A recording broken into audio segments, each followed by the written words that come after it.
Hello, and a very warm welcome into Raising the Dots, a monthly podcast connecting you with the people, ideas, and technology reshaping the world of Braille and tactile literacy. I'm your host, Dave Williams, and it's fantastic to be with you once again. Coming up this time on Raising the Dots, we'll be meeting JJ Meadow from AT Guys, one of the dot distributors in the United States, and hearing about some of the exciting projects that JJ is doing with his DotPad X. We'll also be meeting with Dr. Cynthia Bennett, who is a staff research scientist working with Google in the area of ethical AI and disability. That's all to come this time on Raising the Dots. Now, I know that many of you this month will be making your way to the California State University Assistive Technology Conference in Anaheim, and the DOT team, of course, is on the ground there with lots of exciting announcements around AI and a new Braille printer. Much more about that in the coming months. If you can't make it to Anaheim in person, that's fine. We are going to be recording a webinar on the 23rd of March, and we would love to invite you along and share all the news from CSUN and take your questions as well. So if you want more news about the webinar and all the goings on at DOT, then why not check out our new blog? You can go to blog.dotincorp.com. That's blog.dotincorp.com. You'll also find on the blog news of a firmware update for DotPad X. Version 0.2.6 has been released and addresses issues that some users were experiencing in low power states when the battery is running low on charge. This update will address some of those performance issues, and it is recommended for all users. And you can install firmware updates by going to apps.dotincorp.com. Today we are joined by Jason Meadow, better known as JJ, the proprietor, managing director, CEO of AT Guys, who offer a range of assistive and mainstream products and services to enable blind and low vision folks to live our best lives. Welcome into the podcast, JJ. Good to have you here. Finally, we've been talking about doing this for a while. Oh my gosh, yeah, we were talking in New York a few months ago over at AT NYC, and yes, glad we finally were able to record this. Right, and you are in Kalamazoo, Michigan, right? Yep. I went to college here and still am here. There you go. And you and I go way back. We've done some community projects over the years. Yes. I don't want to count the years, but it's too many. I think it's around 2001, somewhere right around there. So on your LinkedIn, you write, I believe the world's products and services should be accessible to all. I think we can probably all get behind that. Was that your kind of original motivation when you started AT Guys back in 2008? Yeah, I think a lot of the motivation came from seeing a lot of things that were coming out in the blindness world that were overpriced and undervalued. You know, you just have things that were, someone would find maybe a mainstream product and then they would, let's mark it up 500% and sell it to blind people. And that happened a lot more then than I think it does now. I think there's more awareness now because there's a lot more online shopping and comparison. But that was one of the driving motivators. And then just trying to find things that were different and unique and interesting. And that has still driven what we do now with AT Guys today. Right. And when you test a new product, what has to be true before you'll put your name on it and sell it? Well, one of the big things is it has to be accessible from the jump. So there are some products that, oh yeah, it's accessible. You just need sighted assistance to set it up. No, that's out. No, you have to be able to take it out of the box, understand it, use it. And I think it has to have that right amount of simplicity for users who need it to be simple, but also not skimping on the features just because it's a specialized product. I don't want it to be, oh, this is the product for the blind people, so we're only going to have one knob that does half the features of the mainstream version. AT Guys is a distributor for Dotpad X. Who do you think it's perfect for, and who should probably hold off for now? So, first of all, I love this product, and yeah, he's just saying that because he sells the thing. No, we've turned down other Braille displays in the past, multi-line displays, because it's just not ready yet. The technology, it's come a long way, and this, I think, is the first time where it's really broken through to a point where it's flexible in a lot of different ways. So who should use it? I love how it connects to the phone. It connects to the iPhone really well. It connects to JAWS really well. So we're going to get into coding in a minute. I love the configurability of it. So anyone who kind of wants to tinker and create things, the Canvas app is really cool. You can draw and make pictures with it, do things like that. And of course, it's good for reading books. So anyone who loves to read, you connecting it with the Kindle app or other apps you want to do, that becomes a lot more efficient with multi-line than it does with any single line display. Who should not use it? There's still certain platforms where it's being developed, it's being worked on. So like it doesn't work with Android yet, but I know it's being worked on. The NVDA support is being worked on. So like if those are very specific things that are important to you, then I would say just keep an eye on things. But there's a lot happening, and even just since the 6 months that we picked it up, it's a lot has happened since the fall. For somebody who already has a single line Braille display, yeah, what do you think are the main capabilities of going for a product like Dotpad X? Like, why is multi-line so compelling? The spatial to me is so compelling. Just being able to feel a lot of different information at once. So one of the things that I've really thought of that could be exploited, for lack of a better term, is doing dashboards of a certain sort. So if I was reading, say I was on the phone, talking to a customer, doing customer service, it would be really cool if I could just reach over and have the name, phone number, email. You could fit 3 or 4 other things about them all on the display without me having to have my speech read it to me. And when my speech reading it to me, then I really can't hear what they're saying at the same time. So being able to access information while I'm also trying to listen. If I were doing a podcast like this, I'm not sure what you're doing, but I feel like I would have some notes up on a Dotpad right now, so I can kind of be reading through, and you can kind of look ahead to the next 2 or 3 questions as opposed to having to scroll forward all the time. What's your favorite 30-second demo that really makes someone get tactile graphics? It's kind of funny. I demo a lot. The first time I ever saw a Dotpad was someone at CSUN. I think it was the previous generation unit, and they were demoing the iPhone icons. And you're like, yeah, iPhone icons. That's kind of a cute demo, which maybe doesn't have as much utility, but you do get to kind of learn about things. I didn't realize the clock on the iPhone home screen, the icon, actually is a clock, which you can feel the hands, and it feels the time. So it's a demo that's more fun than useful in the long term, but just little things like that, and just kind of being able to show really quickly, because VoiceOver kind of jumped ahead of this. This was iOS 15, I think, is when the original support started to come in, and the fact that you can jump right away to show, yes, this graphic display can do graphics and it can do text, and it doesn't take anything to switch between them. And for new customers, what does success look like after, say, 30 days? What are they doing confidently by then? Being able to connect the dot to their technology of choice. So everyone always asks us, well, how is the dot compared to other things that are out there? Well, the dot, to me, it is like an external monitor, really, of sorts, right? You connect it to your iPhone, you connect it to JAWS, or whatever it is that you want to connect it to, the dot apps, and you can use and you can move around these things successfully. You can be reading, you can do whatever you want to do. And, for the things that you're still trying to figure out, we can certainly work with you and help you make the most of what I think is an amazing piece of technology.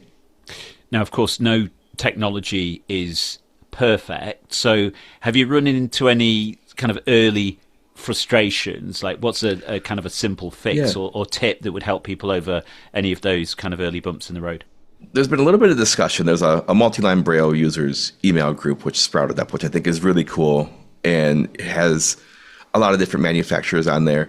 And one thing that we've discovered that really hasn't been advertised a lot is with the latest versions of iOS, it seems to be possible to pair either two Braille displays or a Pad X and an Orbit Writer, which is a little Braille keyboard, for instance. And you can connect both of them at the same time because the Pad X does not have a Braille keyboard built in. So people are getting around that limitation by also pairing an Orbit Writer at the same time, which we did not think was going to work.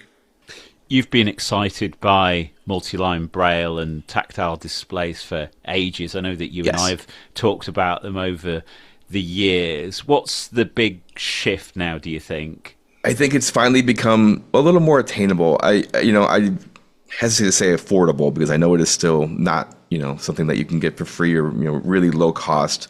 But it's now in the ballpark where the refresh rate is a lot faster. The synthesis of information is a lot faster. There was some really cool innovations in multi-line Braille display. And yes, you and I have been talking about them for a decade. But I think what really broke this through is the new generation cells. That's a huge thing. So now you can kind of have your fingers on the display. You don't have to worry about the dots not popping up. The refresh is fast. It is, under a second for the whole display. And that just really kind of opens up things. So you're no longer waiting for the display to pop up and refresh. And what we'll get to it, I think, in a minute, just the flexibility and Dot's openness to let people build on what technology they've created. And I love that.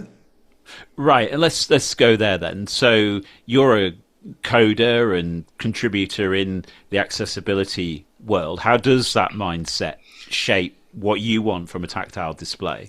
Yeah, now I'm a coder. Now, mind you, I've had programming experience here and there over the years, I would call at a maybe basic to intermediate level.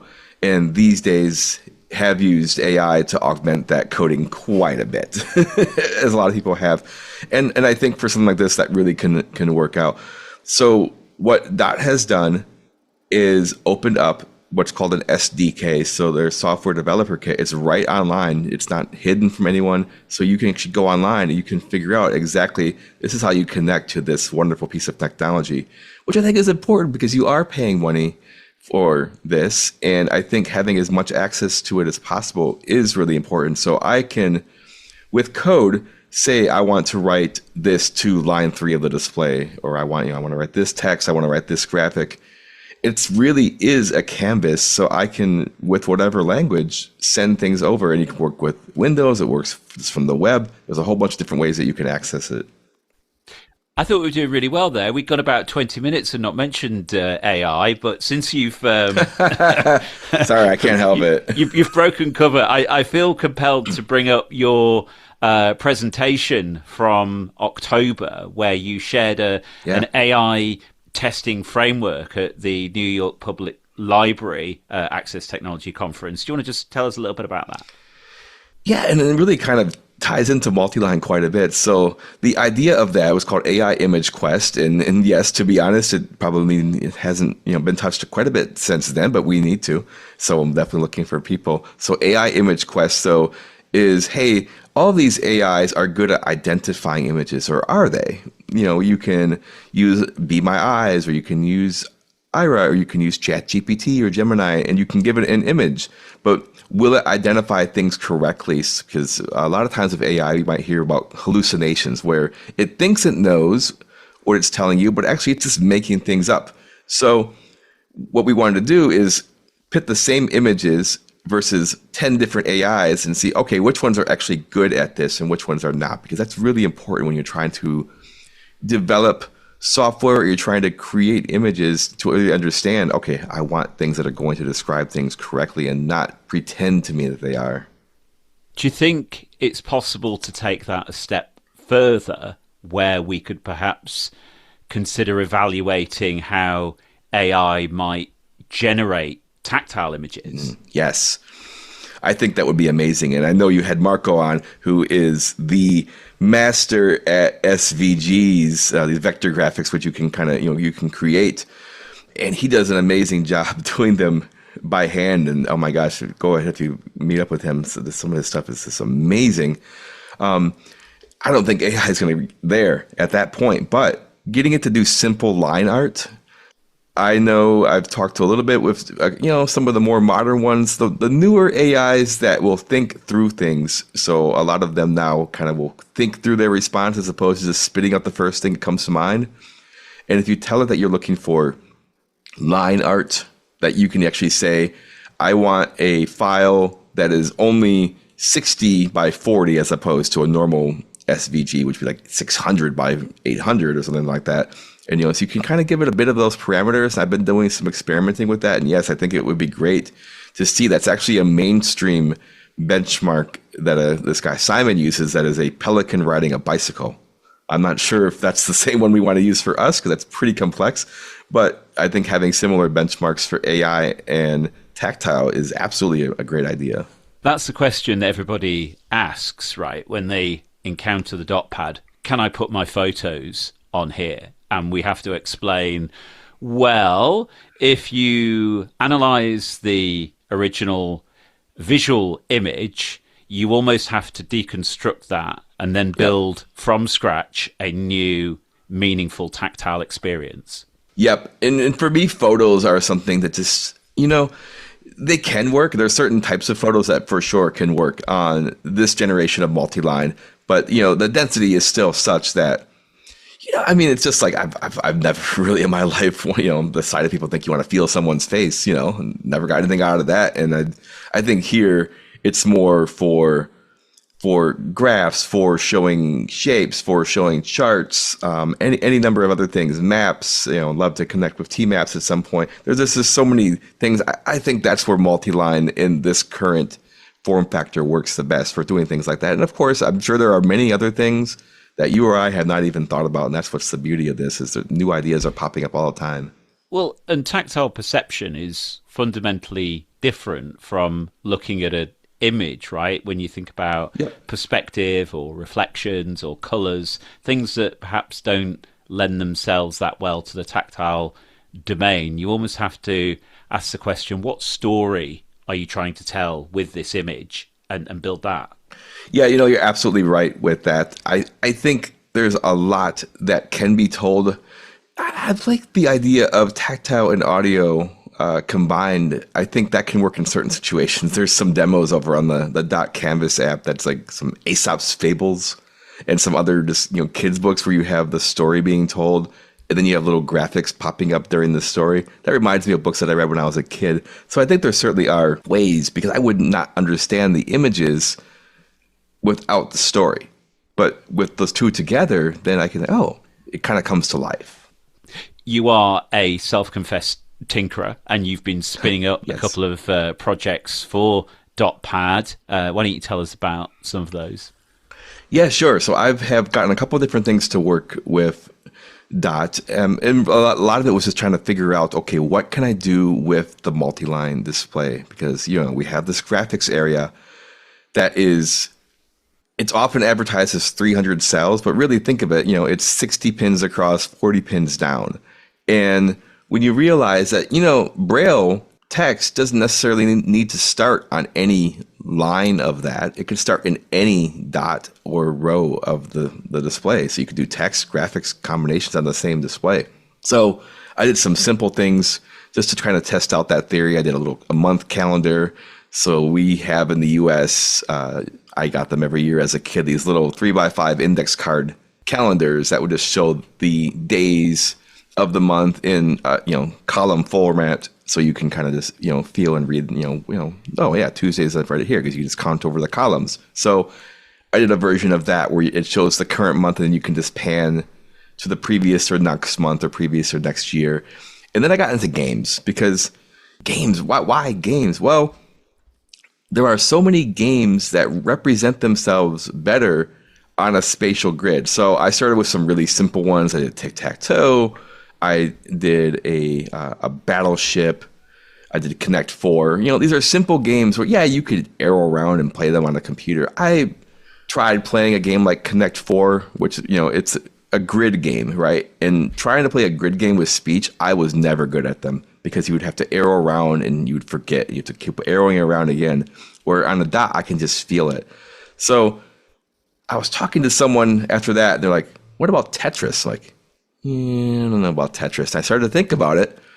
And I actually was talking a little bit to ChatGPT to get the original specs for how it was designed in the 80s. Like, this might actually be possible. So I figured it out. You turn the dot sideways, but it has the exact same grid. It has all the exact same shapes as the original.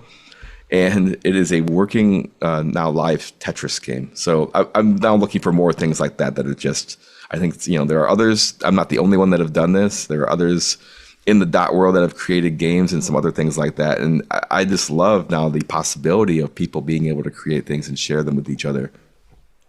Well, hey, if you're listening right now, I am in California, so I'd love to see anyone at CSUN. It's just such a cool conference to share. So if you want to actually try playing Tetris or something like that, definitely connect with me. But always just happy to talk to people about your ideas, about what could be possible. And yeah, definitely come out and check out AT Guys. We sell lots of other cool technology products as well. And, have lots of fun with, we try to help people do a lot with technology. And whether it's something we sell or just something that we love, we're happy to talk it out with you and just find some cool stuff and make it work. Right. And for most people in the world who probably can't make it to Anaheim and are curious about the things you're working on and .pad X and all the other great offerings from AT Guys, what's the best way to reach you? So for AT Guys, go to atguys.com, and that will have all of our stuff there. And once things are ready to be in a shareable format, maybe by the time this gets released, we'll have some links as well as far as some dot related things. I do already have a thing called the Dot Game Center on GitHub, and I can get that link over to you so you can get it in the show notes as well. And I've got to ask you, what happened to your podcast? Because this feels kind of unusual for me. Because I've been we had a good run, and we did Blind Bargains for 6 years, and did a few comeback episodes later. It was a lot of fun. There's just so much going on, and there are some other great people doing weekly and daily podcasts. Oh my gosh, daily! I don't know how he does it. Yeah, it's crazy. Yeah, it's absolutely. Yeah. All right. Well, we will catch up, I'm sure, throughout the week at CSUN and stay in touch. So atguys.com. JJ, thank you so much for joining us here on Raising the Dots. It's a pleasure. Thank you. You're listening to Raising the Dots, connecting you with the people, ideas, and technology shaping the future of Braille and tactile literacy. AI, of course, is everywhere at the moment. And of course, we at DOT are developing a range of AI tools to enhance the production and optimize the efficiency of those needing to produce Braille and tactile graphics. But of course, we want to do that in a way that is responsible, that is ethical, that is respectful. And so we thought we would take the opportunity to learn a little bit more about this area. And here to help us, a very warm welcome into Dr. Cynthia Bennett, a staff research scientist at Google, working at the intersection of responsible AI, disability, accessibility, and human-centered technology. And in this conversation, we're aiming to explore Cynthia's research focus and expertise in disability, AI, representations, and accessible technology design. And a very warm welcome to you. I know you prefer to go by the name Cindy, so we'll do that. Just tell us, if you would, Cindy, a little bit about your journey so far. Can you share a little bit about how your lived experience as a disabled scholar has shaped your professional research journey? Yeah, thanks so much for having me. It's such a pleasure. And yes, so I am blind, and that has affected my career trajectory. So early in my career, I was a research assistant in a lab that ran accessibility research studies, mostly via smartphone apps that were built on Android. And it was around 2012, and I was running a study, and while the prototype we were researching was accessible, so I, as a blind research assistant, could run the session with blind participants, the process was not accessible. So, for example, sometimes the app would crash. It was a prototype, this happens.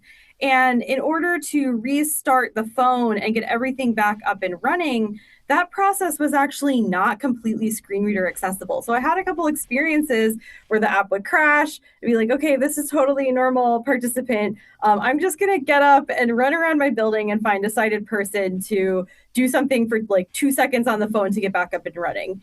And what I learned from that experience is accessibility is a process, and it touches kind of all facets of the technology development process. So researchers need to be able to access everything.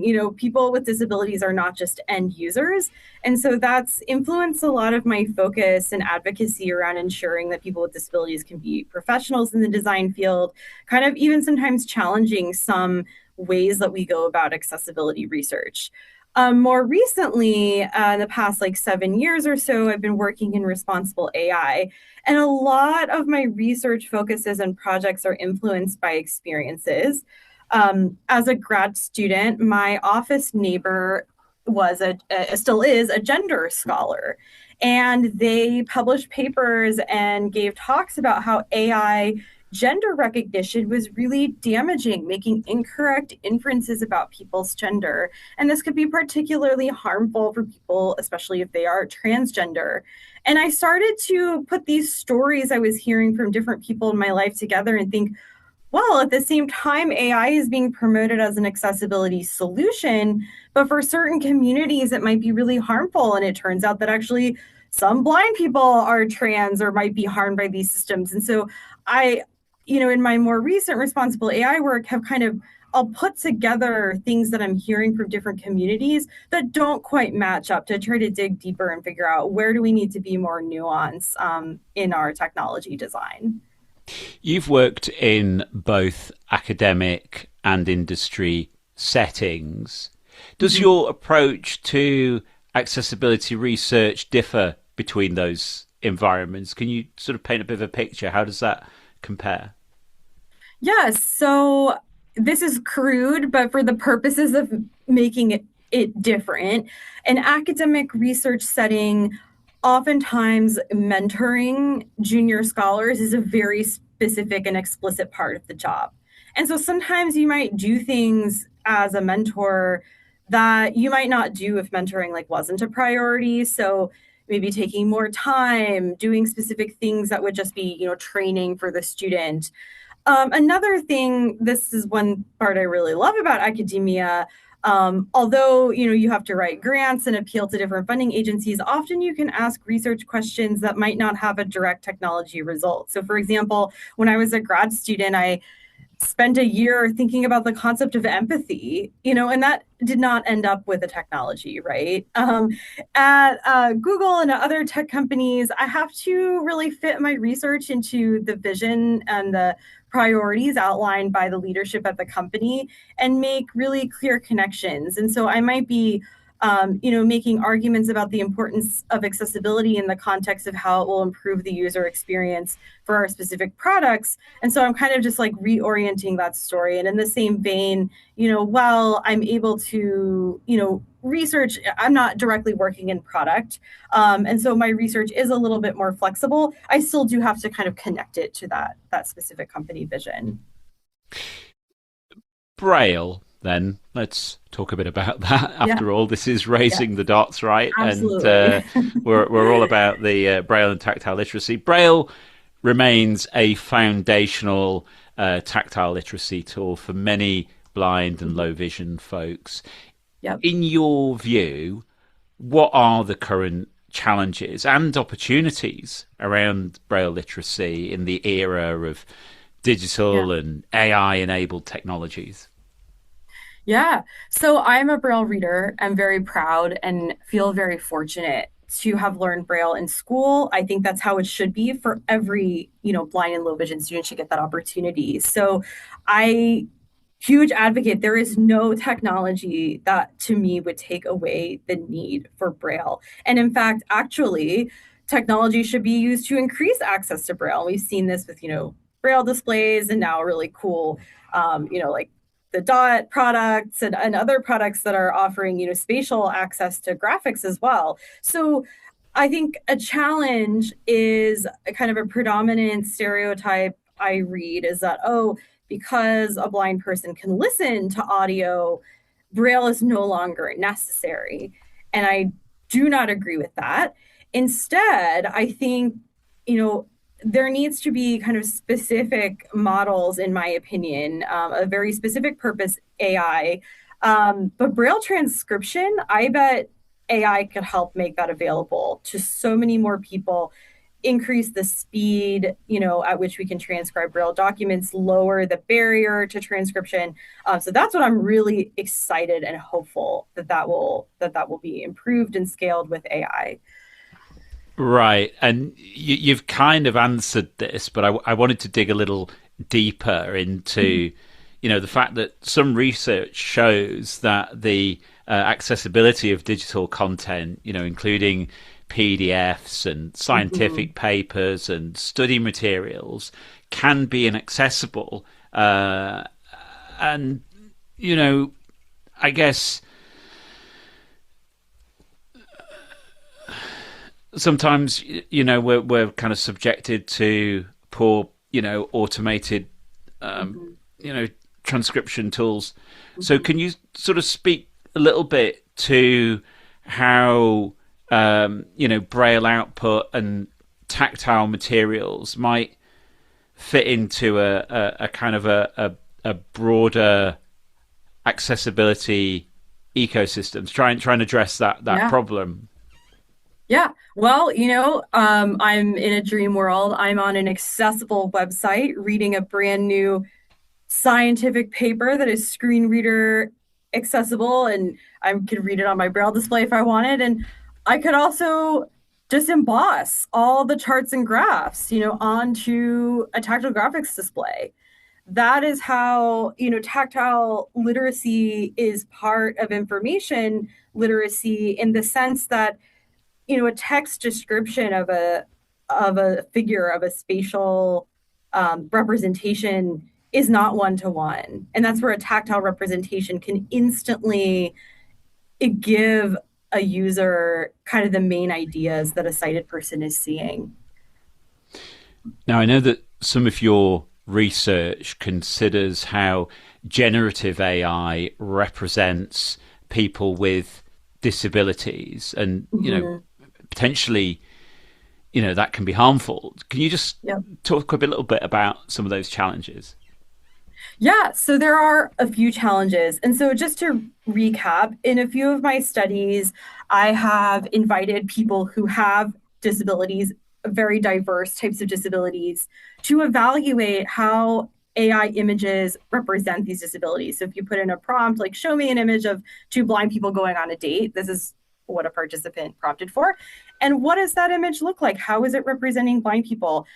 In this case, we were using much earlier versions of AI image models, and it showed both of the blind people wearing kind of like blindfolds over their eyes, like a completely bogus, inaccurate, and stereotypical representation. And so the problems with this, there are multiple. One is media communicate ideas, and people pick up on those ideas, particularly if they don't have access to different perspectives. And so just like movies or music, AI imagery is going to start teaching people what disability is. And so it's extremely important that people with disabilities are guiding that narrative as much as possible. The next thing is that AI is used as a translation. So, ideally, we're going to have tactile graphics of everything, but there are some concepts that may not be communicated through tactile means, such as rich descriptions of color or other visual things, or maybe at scale, you just would rather read an image description. And in that case, the way that AI represents disability is translated to a blind user, and they're getting that by information, as their only option of accessing that image, right? They're getting fed a certain, representation that might be biased or narrow. So this has direct implications for accessible technology, particularly as AI is used to translate visual information, and it has implications for everybody because this AI media teaches the whole world what disability is. Now, you have centered the community in some of your work to evaluate, some of the AI behaviors and that kind of representation piece. And if I've understood your work, some of the conventional mitigations, like, oh, just rework your prompt or whatever, that's often what we're told. Like, if AI doesn't, behave well, defenders of AI will say, oh, you've just got to write a better prompt. And you found that doesn't always work. So what can we do about that? And how can we mitigate against some of these risks? Yeah, so I think prompt engineering is great. But when the amount someone has to try prompt engineering kind of aligns with historic marginalization, if that's what they're seeking in their representation, that is when it kind of is not like, oh, you should just try harder. The fundamental problem with relying on, end user mitigations is that this means the user has to have a bad experience. It's putting that responsibility on the individual to get diverse representations or get the ones they're looking for. So that kind of puts the blame on the user. And I would advocate rather that accurate representations are embedded in the way the model is designed and trained from the beginning, and that these evaluations, continue to be updated. Obviously, language changes. Unanticipated things can come up. So I would see this as an ongoing process, kind of like we argue the accessible design process starts from the very beginning. This should also be happening in model design. What can we do about it? I think this is tricky. Blind and low vision people often use AI because it might be the only option. And that is real. I think that is not ideal. And so I understand that people are working with what they have, but for those that can, being really mindful if you're using AI to generate images and potentially choosing not to use AI to generate certain types of images, if they cannot be produced accurately, and potentially, if you have the ability to work directly with creatives who could help create the imagery that you're looking for. But I know we're all have the different ability to do that. Often that's costly. But I would say I do not think this is the responsibility of blind end users. This is the responsibility of companies building these tools. Though as end users, I would love it if we could be advocates that responsibility comes with accessibility, and that in lacking a better situation currently, being very mindful of how we're using AI. Earlier, you mentioned a colleague who had studied gender representation in AI. Mm-hmm. How does disability representation intersect with other identity axes like race, gender, class, and so on?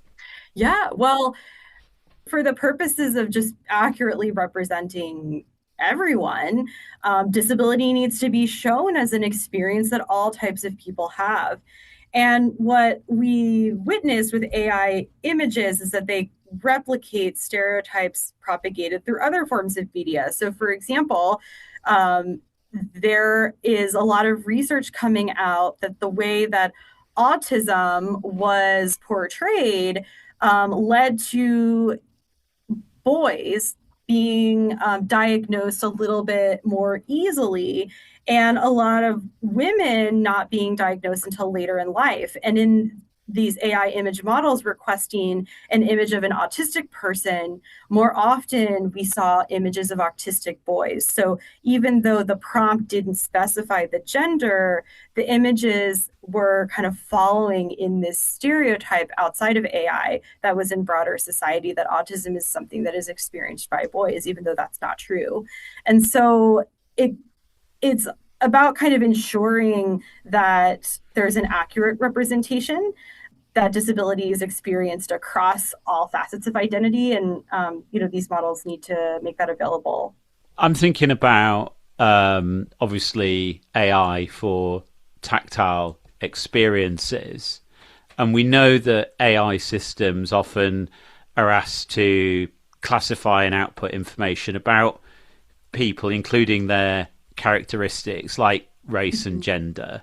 So, what ethical considerations arise when these systems describe or infer a person's attributes? Yeah. So incorrect representations, can result in incorrect understandings of who the person is, depending on how, the person or the AI chooses to use that information or needs to use that information. That could have downstream consequences if it's not correct. That being said, I also think that lack of representation is a big problem. And it's a big problem in the blind community as well. Lack of awareness about the diversity of ways that people look. And so we also need to think about providing access to that information. So it's kind of a tough one where there's risks, I think, of not representing, and there's risks of inaccurately representing.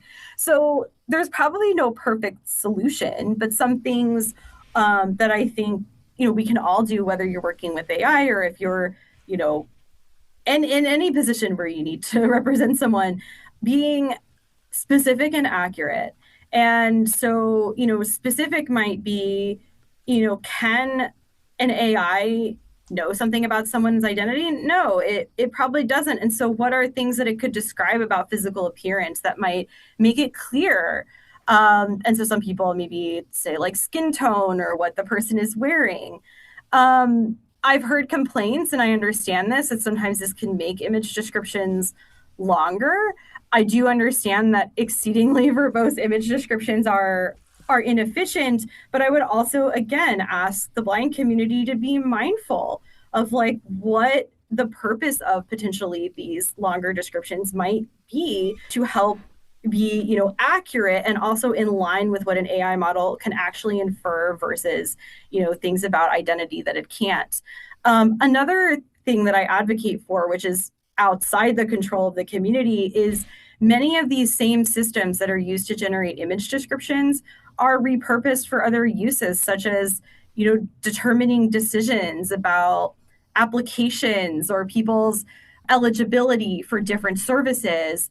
And I think this is where advocacy and pushing to say, okay, maybe an AI generated description for an individual blind person is one thing, but maybe we shouldn't, a decision about someone's eligibility should not be made by AI, even if, the same system could technically do that. And so I think, separating the ways that these tools are used, a lot of times that doesn't happen. I would like that to happen more. And I think, the blind community could be vocal about how, they advocate that the companies building these models are using them.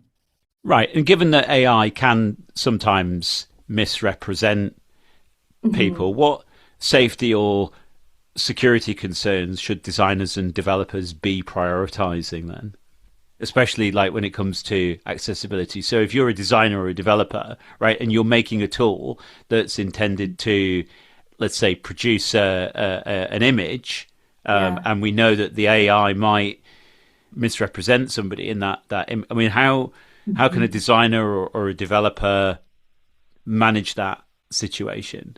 I think there are some things they can do, and then I think a lot of it is regulating how these tools are used. And I'll kind of explain that in a second. But going back to ensuring that the types of descriptions that can be generated are, I think that's blocking certain terms that are fairly agreed upon to be inappropriate. That could be keeping up with language, like what is the current acceptable language in a particular context, because that changes depending on where you are. So those are things that I think designers and developers can work on.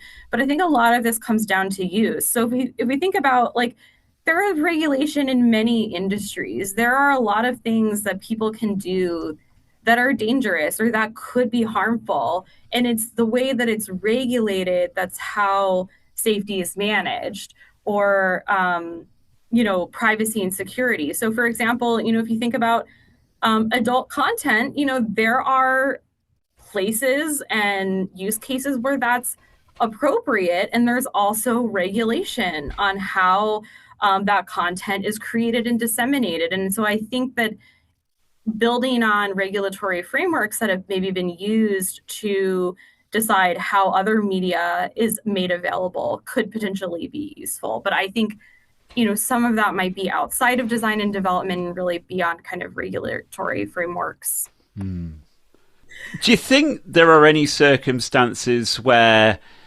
it's ethically preferable to withhold certain AI capabilities rather than to provide more access? I think, again, people like could be controversial. If a blind person is in the position where they are making decisions, let's say like that a blind person is able to, maybe with technology, able to decide whether there are certain clients are eligible for services. In my personal opinion, any accommodations that they receive for that should not rely on AI. This is putting blind people in specific contexts where they are carrying a responsibility. In my opinion, in those cases, their accessibility accommodations need to reflect the seriousness and the importance of them making an accurate judgment. Maybe they benefit from using AI tools and there's human oversight. I'm not going to dictate, but I do think even if someone is a blind person, if they're in a position to decide things that will impact other people's lives, I expect more responsibility and mindfulness. And I also, that means I expect the employers employing them to recognize that and to sponsor those human accommodations. Okay, a slightly easier question. How do you involve disabled people in your research, and why is that important? Well, first of all, it's extremely important. And, I don't think there should be any technology that is propagating representations or claiming to be accessible without being deeply informed by people with disabilities. How I involve people with disabilities changes depending on the context and what I'm able to do. So to be honest, working in an industry role, a lot of my involvement of people with disabilities is through hiring them to participate in research studies. So the way that I honor their expertise and time is through compensation. In other cases, in some of my research traditionally is anonymized to protect participant privacy. And I've actually started in select research de-anonymizing with participant consent and ability to review everything. Like I did a study with disabled artists, and for some artists, they need a platform. And so naming them in my research materials in that case could be a benefit. And so sometimes like crediting, that comes through crediting. I also involve people with disabilities by being select about the resources I access, the studies I cite, the people I foreground in my papers. If I write about research that's happening, I always try to include not only academic research, but also community perspectives as well. What do you think are the biggest misconceptions that technologists have about disability and accessibility work? I mean, I think both ends of the spectrum. One is that accessibility is not a problem anymore. I can't count the number of times people have made comments to me like, oh, it's so great that your phone does everything for you. So kind of these and accessibility storytelling, I think, unfortunately, can contribute to this in the way that there are commercials or stories like, oh, my phone is so amazing, it helps me do these things, which is great, but some people reduce that. The other end is I've encountered people who perceive that accessibility is not relevant to them. They have a misconception that maybe the product they work on is not used by blind people. So for example, an app where you make videos, there could be an inaccurate assumption that blind people would have no interest. And so therefore the accessibility is not relevant to them. So I see those two ends of the spectrum as summing up a lot of the misconceptions that I encounter. What role can we in the disability community play in shaping AI standards? Again, I think people are going to have different access depending on, their position. I would say there are a lot of disability rights focused people in policy and legal positions. And I would ask that those people be mindful and think broadly and intersectionally about if they are advocating for accessibility or disability rights, is that advocacy going to benefit the wide spectrum of people that experience disability, even those experiencing other forms of marginalization? And that could help, you know, them advocate for limitations on how technology might be used, for example. Those of us, maybe not in that position, I really advocate for mindful AI use and to the degree that you are able, and exercising, your healthy skepticism and information checking skills, questioning, asking questions about where did this come from? What is it saying? Should I get another perspective? Those are just are some ideas, but I also want to emphasize that this is not blind people cannot make responsible AI on our own. The institutions developing these products are very responsible for that as well. Cindy, what excites you most about AI and accessibility, and where are you most cautious? I'm most cautious. I'd say I'm more cautious than excited. I am most cautious that for a lot of people, AI is the only option. And I am very concerned that there will be kind of further stratification of access to opportunities as human resources become more available or less available, sorry, in cases. That is very concerning to me. I'm concerned about like accessibility accommodation schemes at work. If they think, oh, the AI slide, revisions are good enough, you don't need a human interpreter to look over your slides. That's concerning to me. Excitements on honestly, like to me, are applying automation to scoped accessibility challenges. So Braille transcription, that seems like really exciting opportunity. Still got some way to go there, though. Yeah, Whenever I ask AI a yeah, Braille question, I'm always I a bit know. dubious about the answer. Yeah, I mean, I agree with you. And I think that speaks to, I'm really excited about small scale scoped, Yeah, yeah. that might be a use case where there's a specific model that's needed. So I'm really excited about kind of those more specific, applying AI to solve more specific accessibility problems than like, a general purpose chatbot that you should be able to ask any question to, Yeah, because we it's definitely not. need more tactile literate AI. How do you personally Absolutely. balance being a researcher, advocate, and community member in this area? And what advice would you give to somebody who's interested in getting into accessibility and AI research? Yeah, so sometimes it's hard. I am disabled and I do accessibility work. And some of the negative consequences of that, I will be frank, happen at work. When people make assumptions that I'm in the room as like, oh, just an interested blind employee. And I'm like, no, no, no, no. I am a research scientist. I am bringing a conglomerate of information about the state of the art of research in this area. And like, you need to listen to me for that. Um, how do I manage it? I think, you know, finding people that I can be assertive, at work who can sometimes make sure when they, introduce me to introduce my professional skills. So finding allies has helped. That's sometimes more available than others. In my personal life, sometimes I've learned to really be mindful. So I could be out with friends or out with other blind or disabled people, and to be mindful to kind of over clarify if a conversation shifts into my research, to be super clear with people if we're talking about things that I might be researching, just because I don't, my disabled friends are not working for me. They are not obligated to share. And I just want, try to be really mindful, not to bring things from my personal conversations into my research, or if I feel that it's super, super relevant, maybe like reaching out to someone and having, a chat with them in more of an official kind of work capacity. So I've had to learn to sometimes even verbally mention in conversation, like, hey, like this is something that I'm working on. Like, if that changes the way you want to talk about it, that's fine. But just to try to draw those boundaries. Well, Dr. Cynthia Bennett, we very much appreciate you and all the work that you're doing. How can listeners stay in touch and keep across your research? Is it okay to look you up on LinkedIn or? Yes.